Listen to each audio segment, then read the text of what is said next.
What would you do if your own sister laughed as she reduced you to nothing but a bank account in front of your entire family?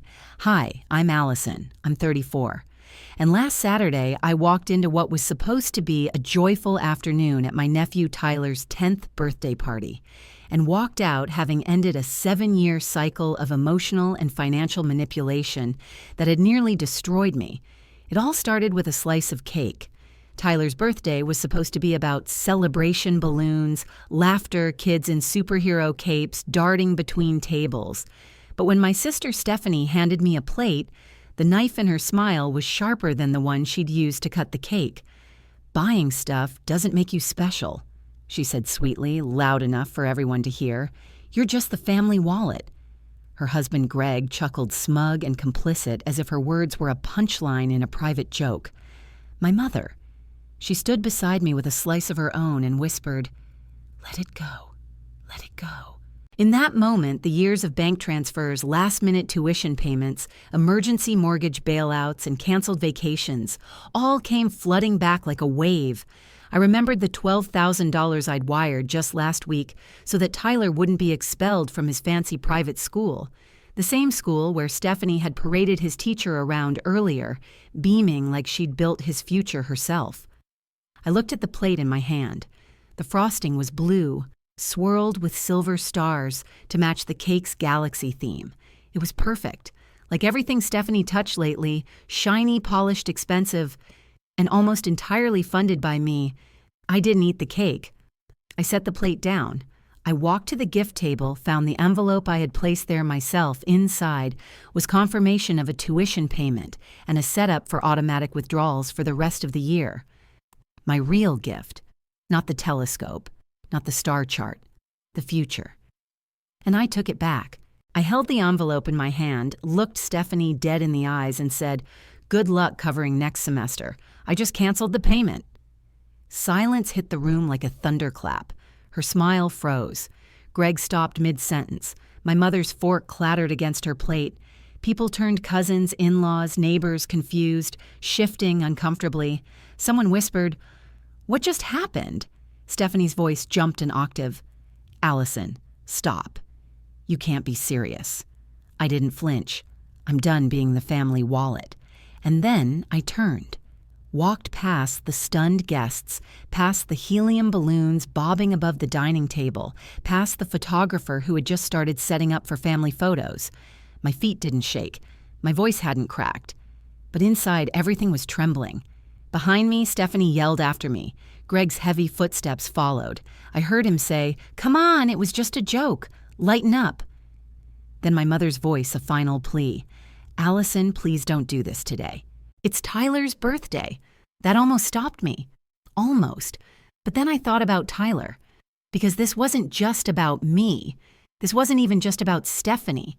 It was about the kind of lesson being taught to a 10-year-old boy that some people exist only to give and others get to mock them while they do it. That love means constant sacrifice. That money buys silence. That success justifies entitlement. I couldn't be part of that story anymore. So I walked out of their suburban Illinois house with its freshly painted exterior and new patio set purchased with money that was supposed to have helped a child not fund a lifestyle. I got in my car. I didn't look back. I made it 5 miles before the adrenaline wore off and the reality hit. Had I really just done that?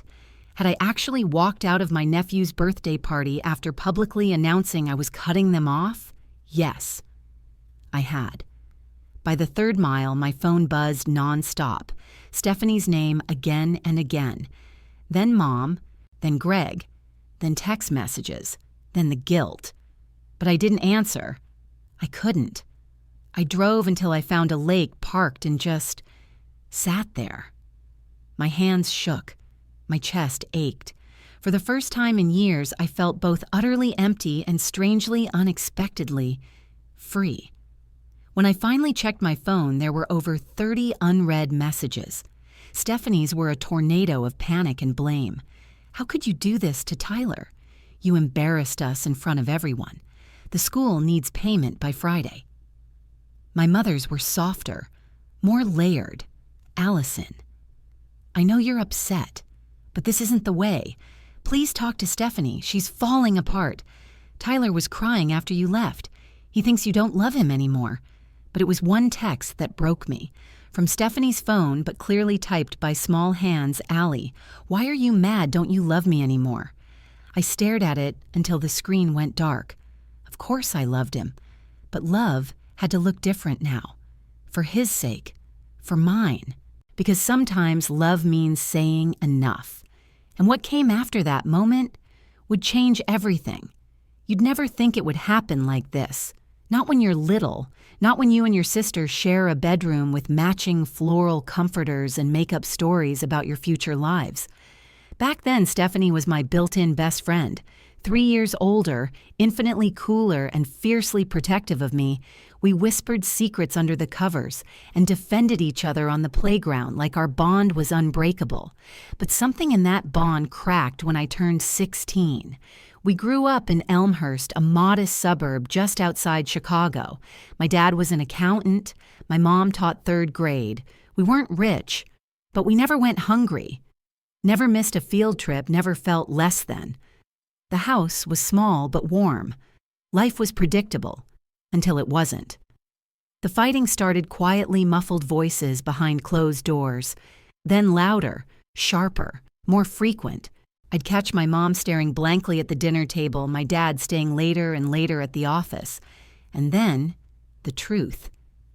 Dad had been having an affair with his administrative assistant. The night they sat us down to tell us they were divorcing, I remembered the click of the kitchen clock more than their words. I was 16. Stephanie was 19. She stormed out the front door without a word. I stayed.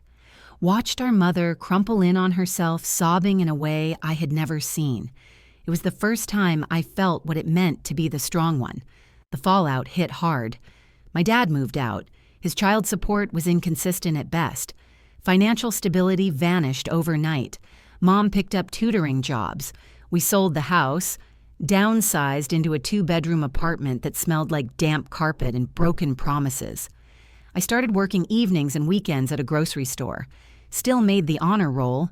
Still applied to colleges. I didn't have a choice. My world had narrowed to a single goal: survive and move forward. Stephanie, though she dropped out of community college a few months after the divorce, said she couldn't focus on school with everything going on. She waitressed at a bar and moved in with a guy she met there, Greg. He was loud, charming, and seemed to always be between jobs. 6 months later, they were married in a rushed ceremony at the community center. Mom and I chipped in for a modest reception. I smiled in the photos, but deep down, I knew something had changed. Stephanie had found a different escape. I had chosen the harder road. I got into the University of Illinois, majored in computer science, took 3 part-time jobs to survive tutoring tech support and shelving books at the campus library. I barely slept. Lived on vending machine snacks and discount coffee. But I made it. Graduated with honors. Then came Boston. An entry-level offer from a mid-sized software firm. The starting salary felt unreal, like I'd won the lottery after years of scraping by. I shared a tiny apartment with 2 roommates and funneled every spare dollar into savings. Promotions followed. At 28, I became a senior engineer at Tech Fusion, one of the best firms in the industry. I thought I'd made it. That's when the calls started. The first time, it was Stephanie. "Hey, Allie, my car broke down. It's $600 for the repairs. I'm short just until payday. Can you spot me?" I didn't hesitate. Transferred the money immediately. Family helps family, right? Payday came and went, no mention of repayment. When I gently reminded her a few weeks later, her tone changed. "Are you seriously counting pennies with your own sister?" she asked, offended. "It was just $600. But it wasn't about the amount. It was about the tone, the entitlement. That was the beginning. Over the next few years, the requests kept coming, always framed as emergencies, always urgent, always with the unspoken expectation that I would say yes. When Tyler was born 7 years ago, I flew home with a suitcase full of baby clothes and a $2,000 check to help cover her unpaid maternity leave. I was Aunt Allie, the reliable one, the generous one, the strong one. I even started a college fund for Tyler, $5,000 just to get them started. And so the pattern formed. A crisis every few months. Greg's truck broke down $200. Their refrigerator died $950. Tyler's medical bills $3,400. Each time I wired the money. No questions, no expectations, no thank yous. Then came the big one. 2 years ago. Stephanie called, voice trembling. We want to buy a house. Tyler needs a yard stability. The rental market is impossible. We found a place. We just need help with the down payment. I told myself it was for Tyler. I told myself $20,000 wasn't everything. I told myself it was an investment in my nephew's future. I sent the wire. 6 months later, the roof started leaking. Greg was out of work again. Another $400. Then winter hit. I covered 2 mortgage payments, $3,800 more. Still, I didn't say no. Then 3 months ago, the call that would light the final match. Tyler's struggling in public school, Stephanie said. We found a private academy, smaller classes, better curriculum. But tuition is $24,000. Just for the first year, I agreed to pay for the first semester. Just last week, she called again in a panic. The school needs second semester payment tomorrow or Tyler loses his spot. Another $12,000. Gone in seconds. I was burning through savings, delaying my own plans, skipping vacations, putting off buying a condo, watching my retirement contributions stall. But they never saw that. To them, I was just Allison, the rich sister, the one with no kids, no spouse, and apparently no limits. And by Tyler's 10th birthday, I had given them over $90,000. The price of love, or the cost of never saying no. The real answer was coming. There's a unique kind of exhaustion that comes from being everyone's lifeline, but never their priority. By the time Tyler's 10th birthday rolled around, I was hollowed out. Not just financially, but emotionally. 7 years of yes. 7 years of shouldering their emergencies.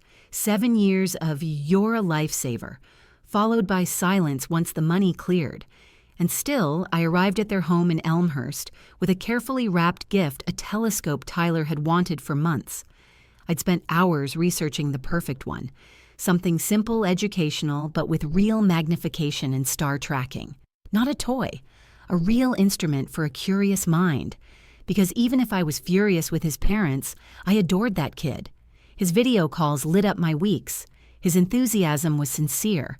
His love for space reminded me of who I was, at 10, dreaming beyond my circumstances. But stepping into their house that day, something shifted in me immediately. The fresh paint, the manicured lawn, the gleaming new patio furniture, the expensive bounce house in the backyard, the professional photographer arranging props beside an elaborate 3-tier galaxy-themed cake. None of this had been mentioned. None of it made sense unless you knew what I knew. That every cent they had freed up for this party came from me, covering things like tuition, mortgage payments, medical bills. The extravagant display wasn't built on success. It was built on silence mine. Inside, Stephanie hugged me, like nothing had changed. You made it, come in, wait till you see the backyard. Her sundress looked new. Her hair had fresh highlights. Her nails were manicured in a way mine hadn't been in months. My own work schedule had been a string of 12-hour days lately just to offset the growing financial leaks I was plugging on their behalf. I noticed new hardwood floors where their carpet used to be, a designer-looking coffee table, a large sectional. All of it was explained away with a casual Greg's cousin works at a furniture store. Amazing deals. Sure. At the gift table, I added my box next to envelopes of gift cards and checks. I'd also included a backup envelope proof of my tuition payment for Tyler, plus instructions for setting up autopay for the rest of the year. It was supposed to be discreet, a quiet act of support. But the setup, the decor. The guest list of 50 people. It didn't feel like gratitude. It felt like a show, and not one I wanted front row seats to anymore. Aunt Margaret cornered me by the charcuterie spread. "Your sister's done wonders with this place," she said with a smirk. "Though between us, I'm surprised they can afford all this on Greg's unpredictable schedule." I gave a tight smile. "They're managing." She nodded, but her eyes said otherwise. People were noticing. At one point, Stephanie proudly introduced Tyler's private school teacher. We're just so grateful for the smaller class sizes. He's finally being challenged, she said.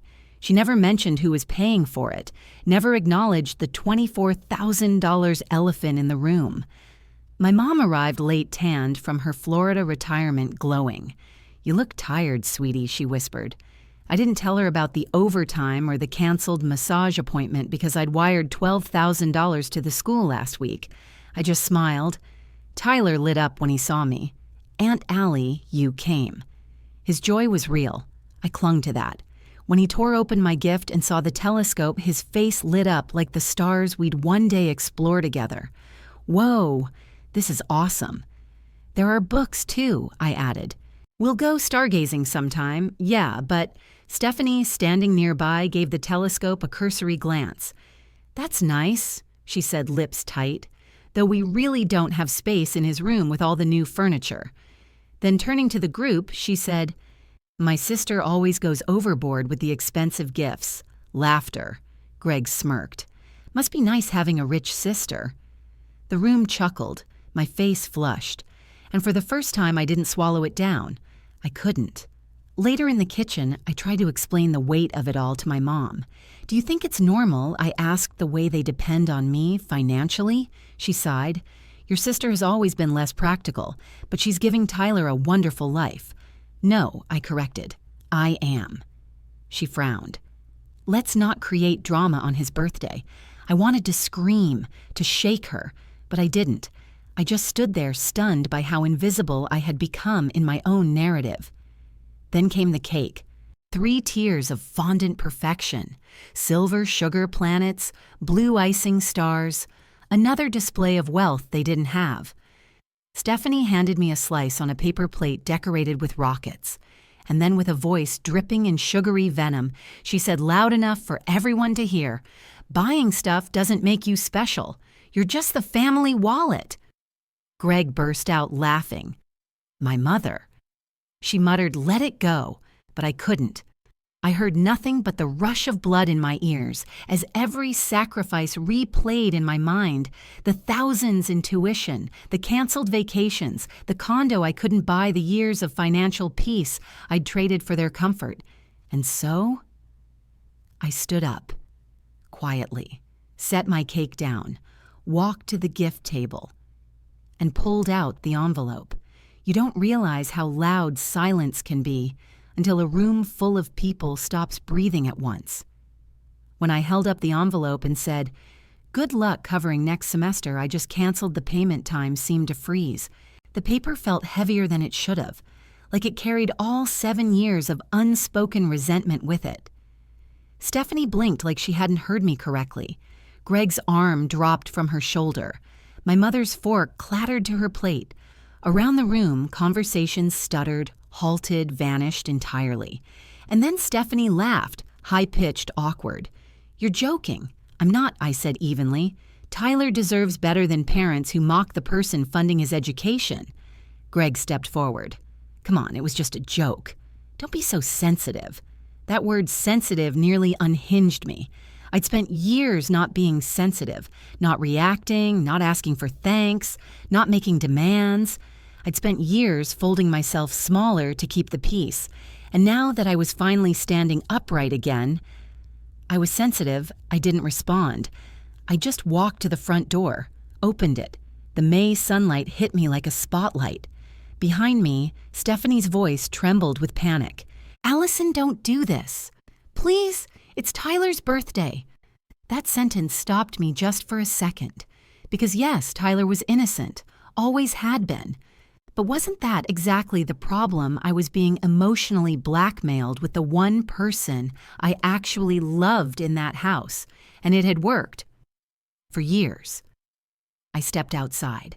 Guests stood frozen on the porch, cake in hand, watching the drama unfold like a soap opera. In the front yard, balloons bobbed lazily in the breeze, as if nothing seismic had just shifted. Stephanie followed me out, gesturing wildly. Greg grabbed her arm, trying to calm her down. "Don't make it worse," he muttered, too late for subtlety. I kept walking. got into my rental car, drove away, but my hands were shaking, and by the time I hit the main road, my phone had started buzzing once, twice, then relentlessly. Stephanie, then my mother, then Greg, again and again. The ringtone became a siren I couldn't silence fast enough. I drove to nowhere in particular, ended up at a lake I didn't even know the name of, parked, sat in the driver's seat, and cried. Not loud, gasping sobs, not angry tears, just release. The kind of cry that comes when you've been carrying something far too long. When I finally looked at my phone, there were 17 missed calls and 32 texts. Stephanie's messages read like a psychological roller coaster. How could you humiliate us like that? Please don't ruin Tyler's birthday. You're being ridiculous. We need to talk, please. The school needs the payment by Friday. My mother's texts were gentler but layered with guilt. Please call Stephanie, she's devastated. Tyler was crying after you left. We can work this out. Don't throw away your family over this. And then, the one that shattered me. It came from Stephanie's phone, but the wording was unmistakably Tyler's Allie. Why are you mad? Don't you love me anymore? I nearly dropped the phone. Because I did love him. So deeply. But the people around him were using that love as a leash, and it had finally choked me. That night, in a hotel room near the airport, I lay staring at the ceiling numb. I'd left the party. I'd reclaimed my financial boundaries. But had I just destroyed my relationship with my nephew, the only person in that house who had never used me? I didn't sleep. By morning, the calls had doubled. Stephanie had called 23 times. My mother, 12. The texts were frantic. Greg had left a voicemail at midnight, slurred, angry. You think you're better than us with your little Boston job and your fancy life. You don't know what real struggle looks like. That was followed at 6 a.m. by a sober-typed message. I apologize for my previous message. I was drinking.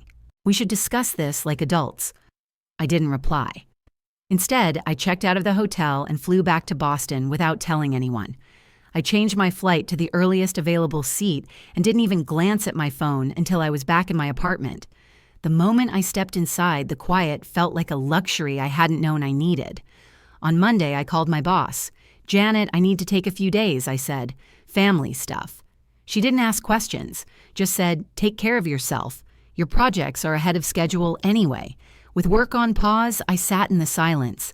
No pings, no wire transfers, no guilt-streaked hate to ask, but texts. I texted Tyler first. I love you very much, buddy. I'm not mad at you at all. This is grown-up stuff between me and your parents. I'll always be your Aunt Allie. Then I messaged my mother, I'm safe in Boston. I just need some space. I'll call when I'm ready. To Greg, nothing. To Stephanie, one message, I'm not discussing this via text. I'll call when I'm ready to talk. Her reply came within seconds. When will that be? The school needs an answer. I didn't respond, and for the first time in years, I didn't feel guilty about that. I felt free. By Wednesday, the buzzing in my pocket had stopped feeling like panic and started to feel like power. I wasn't running anymore. I was choosing. I was setting a boundary that had taken me nearly a decade to find the courage to enforce. And finally, I was ready to talk. I called Stephanie. She answered on the first ring. Oh, thank God she breathed. Allie, please, the school stop. I said quietly but firmly. If the first thing you bring up is money, I'm hanging up. Silence. Then, okay. Sorry. Her voice cracked. I don't even know what to say. You humiliated us. Tyler's asking questions I can't answer. Mom hasn't slept since Saturday. What I want, I said, is for you to acknowledge that you've been taking advantage of me for years. I want you to admit that calling me the family wallet wasn't a joke. It was the truth you've been living. It was a joke, she insisted, her voice trembling. Greg and I tease like that all the time. I didn't think you'd be so sensitive. There it was again. That word. Stephanie, I said slowly, I've given you over $90,000 in 7 years. Do you have any idea what that has cost me? It hasn't been that much, she muttered, but her tone lacked conviction. I checked before calling. $93,000. That doesn't include flights to visit, gifts, extra costs. That's just money directly transferred to you, and not once have you ever acknowledged the impact on me. We've been struggling, she said, her voice rising again. Greg's work is so inconsistent. What were we supposed to do? Not buy new furniture while I cover your mortgage. Not hire a photographer for a party I was secretly funding. Not landscape your lawn while I pay your kids' tuition. Live within your means. My voice was rising too, and I hated how raw it made me feel. You know what I've given up, I continued. My own condo, my own retirement savings, my own dreams. And for what? So you could play house and pretend you were financially stable while treating me like some bottomless ATM. So this is about the money she snapped. I thought family helped family. This is about being seen, I shot back. About being respected. When's the last time you called just to ask how I was doing? When's the last time you thanked me without needing something right after? The silence that followed was thunderous. I can't do this anymore, Steph, I said, my voice finally steady. I love you. I love Tyler. But this is destroying me. And if I keep enabling you, it'll destroy you too. So you're just cutting us off. I'm setting boundaries. And if you care about me at all, you'll try to understand that. Click. She hung up, and I sat there staring at my phone, bracing for the flood, but it never came. Not right away. That Friday, I got a call from my cousin Rachel. Holy crap, Allie, she said without preamble. The family group chat is on fire. What the heck happened at Tyler's party? I hesitated. Then I told her, a condensed version. She laughed, not cruelly relieved. It's about time, she said.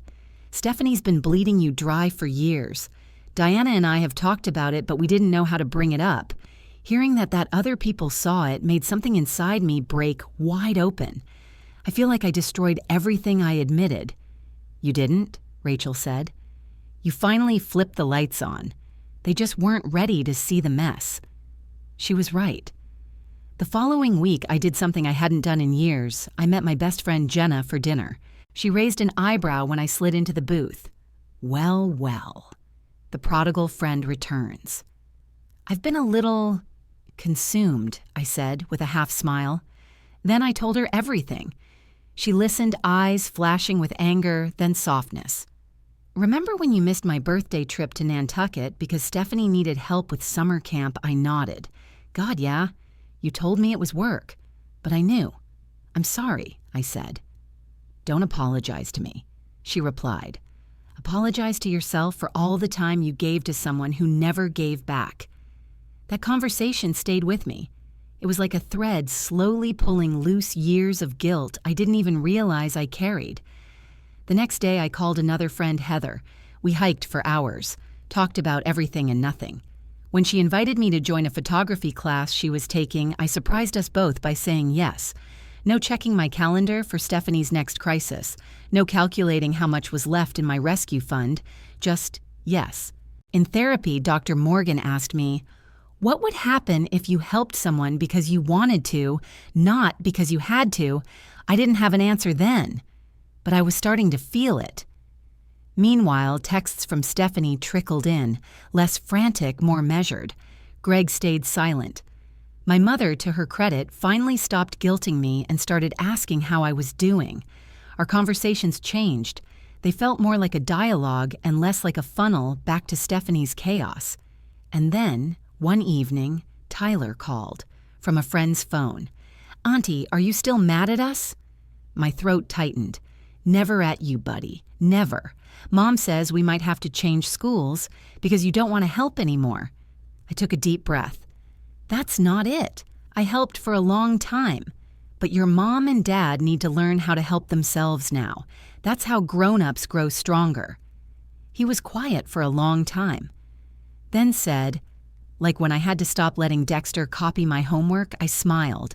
Exactly like that. He didn't cry, didn't beg, just said, can we still go stargazing anytime?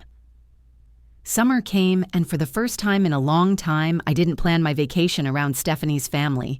No budget line for emergencies, no panic text hovering in my inbox. Just stillness. A life that finally felt like it was mine again. Dr. Morgan, my therapist, gently suggested I join a support group for emotional caretakers, people who unconsciously built their identity around rescuing others. At first, I was skeptical. Then I sat in a circle of strangers and listened to stories that mirrored mine so closely it was like someone had handed them my journal. I wasn't helping him, one man said of his brother. I was enabling him to stay stuck. My mother still calls me selfish, a woman added, but I'm finally prioritizing myself for the first time in 40 years. It was validating. It was terrifying. It was healing. In late June, I sat at my kitchen table with a glass of wine and my laptop, determined to finally face the numbers. Every bank transfer, every emergency payment, every check, the total $93,400. I stared at it.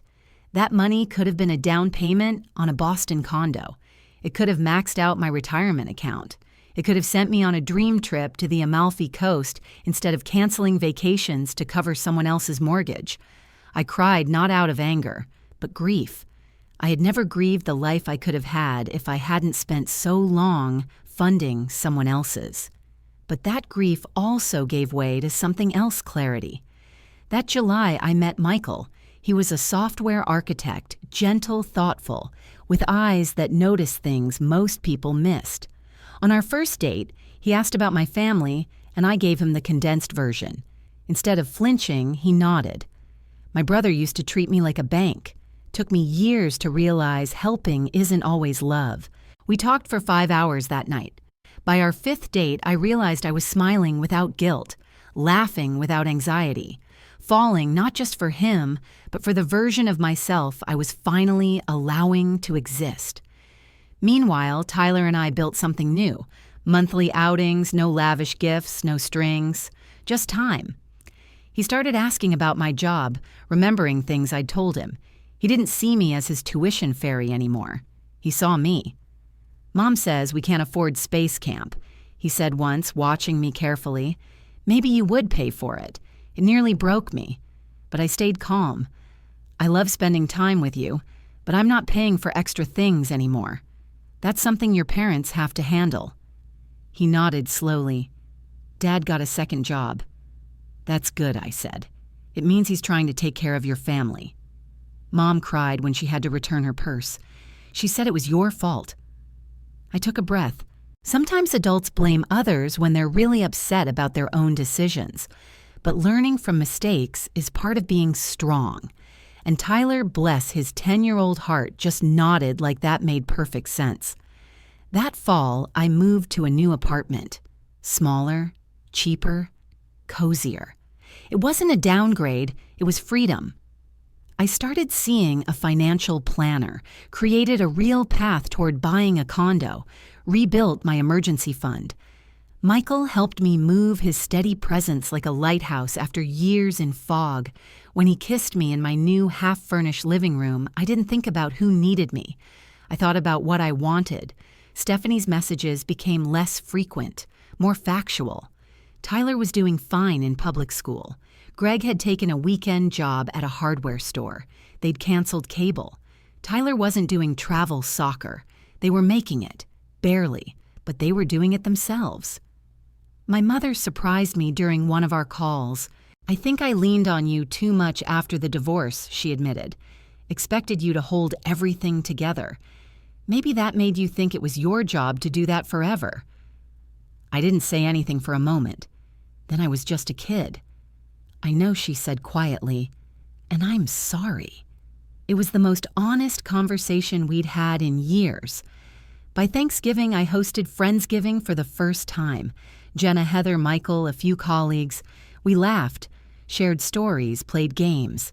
And when it was over, my apartment was full of warmth that didn't come from obligation. That night, a FaceTime call lit up my phone. "Tyler, Aunt Allie, look." He turned the camera to show a model solar system in progress, his science fair project. Behind him, Stephanie hovered, hesitant. Our eyes met. Her expression was tired, but not hostile, just human. Some bridges were being rebuilt, others might stay damaged, but I was walking forward either way. And then in December, a letter arrived, handwritten, 5 pages, from Stephanie. She admitted to taking advantage of me, to treating me as a resource instead of a sister. The wallet comment haunts me, she wrote, because it was cruel and true and unfair. She didn't ask for money, she asked for a meeting. I'm not asking for help. I'm asking for a chance to rebuild our relationship, the real one, not the broken one. I took the letter to Dr. Morgan. Remorse is easy, she said, but responsibility, that's different. Do you think she's ready for that? I think she might be trying, I said. So I agreed to a video call. Stephanie looked different. No makeup, roots showing, unmanicured. Not for sympathy, just real. Tyler's thriving in public school, she said. He misses you. A lot. We still go stargazing, I said, and he's in the advanced math group. Her smile was genuine. You always believed in him. We talked. Careful, measured, but honest. She didn't beg. I didn't accuse. I said no, I wouldn't resume financial support. But yes, I was open to something new. In January, during a visit to Chicago, we met for coffee. Stephanie arrived early. She'd ordered my drink the way I liked it. Black. I wasn't sure if that changed, she said. Some things don't, I replied. She talked about her part-time admin job at Tyler's school, about learning to budget, about selling her designer bags and Greg's unused tools. It turns out, she said we had thousands in stuff we didn't need. We were pretending to be successful when we were just drowning. The honesty floored me. Later that spring, Greg reached out too. His email was stiff but respectful. I resented you, he wrote, because your no forced us to see how fragile we really were. But you didn't ruin us. You saved us. Not with money. By walking away. Tyler. He kept thriving. Public school didn't hurt him. It strengthened him. He joined the science Olympiad, made friends, learned about budgeting. I get an allowance now, he told me proudly, and I save half.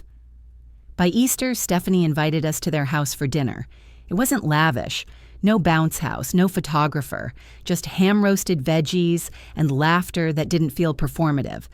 After dessert, we stood on the back porch. Stephanie watched Tyler swing on a rope hanging from a tree, replacing the overbuilt playset they'd sold. I got a full-time position, she said. We can cover his summer camp this year. I smiled. That's amazing. I like earning my own money, she said softly. I get it now. There's pride in it. She turned to me. You weren't just the family wallet, Allie. You were the compass. You pointed us in the right direction, even when we hated it. By the time Tyler's 11th birthday rolled around, it was held at a park, homemade cupcakes, soccer in the grass. I gave him a set of science books and a card. No one laughed at the gift. Stephanie handed me a cupcake with quiet sincerity. Thank you, she said, for everything. And for once, I knew she didn't mean the money. She meant the no. She meant the line I'd drawn that made all of this possible. She meant me. Have you ever had to draw a line with someone you love? Have you ever walked away so healing could begin? Drop your story in the comments. I'd love to hear it. If this resonated, hit like, subscribe, and stick around. I share new journeys like this every week because sometimes the hardest boundaries bring the deepest healing. And you deserve to heal too.